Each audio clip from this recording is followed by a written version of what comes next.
Like and subscribe to the Shalom ENT YouTube channel. Yes, it's true that we have been in contact with your government and heads of power. It is also true that it is also true that agreements have been made and kept secret from your people. It is also true that in the past some of your people have lost their lives or have been badly hurt to protect the secret. Our hands had no part in this. We contacted your leaders because your planet is in grave trouble. Your leaders said the vast majority of your population wasn't ready for anything like us yet. So we made time agreements with your leaders as to when your people would be made aware of our presence. The biggest takeaway for folks to understand is that things are happening on it's not a disclosure, it's a scheduled dissemination. And so certain things have to be set up before other things can be revealed. Now, does the military know how to do this and all? Yes, they have known for a long time. Do the civilians know how? No. It's a time-released schedule. Is it now? Can I release it? Yes. What was that device at the front called? Because going back to disclosure is a process, and all the work that you've done since 2017, you and your team, am I wrong to have sensed a little bit of urgency in this as well? There is a sense of urgency because, people said, well, why now? Well, because it's not on our time scale, not on our timeline. It's not up to us. They're here, whether we want to acknowledge it or not. They're here. The question is why? What's the purpose? We need to start asking ourselves some pretty direct questions about this topic. There is a sense of urgency because every day that we fail to acknowledge and recognize what's really going on, we stay in the veil of darkness.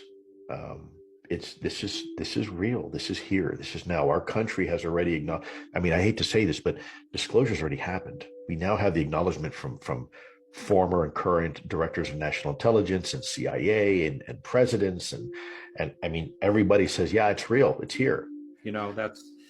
That's right. a scary thing. Well, I think the dialogue we're having now in this country, even with the recent legislation that passed through the legislature and is on its way up to the president's desk, even with that, we're kind of preparing the U.S. population, at least, and by extension, the world population, into that reality that there is a presence here.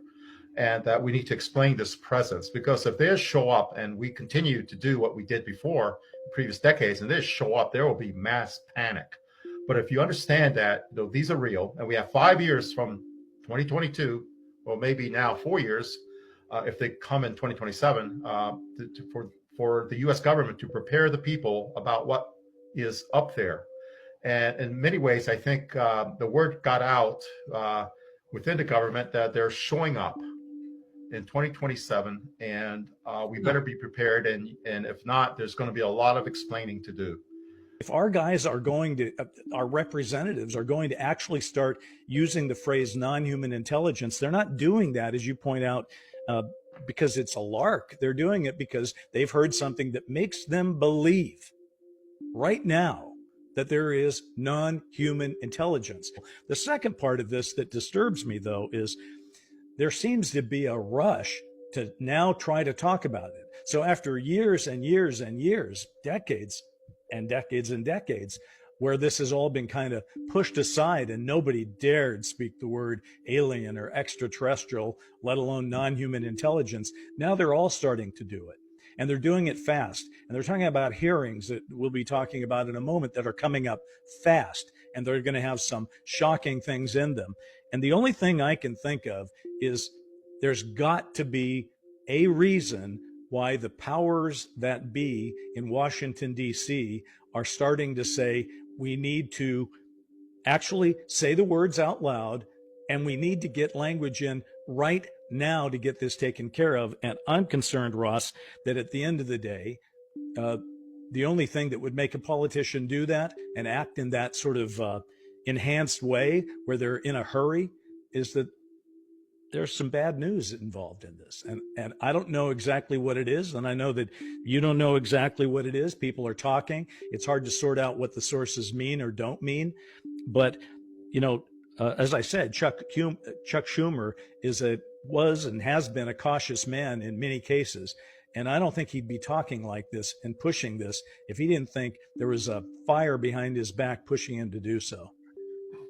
Look, I've got a pretty clear idea of what the government knows, and I can understand why they're moving to expedite.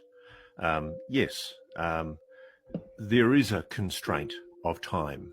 The government knows that it really does have to tell the truth to the public after years of treating this subject with derision and ridicule. But responsible decisions need to be made here. They need to be made. But that's why I believe this C3, this UFO C3 organization that we're talking about putting together, you know, we're talking about it right now, the Institute for Preparing Our Human Family for Contact. You know, that's what this is. This is an actual preparation of our human family for contact with an extraterrestrial civilization. Like and subscribe to the Shalom ENT YouTube channel.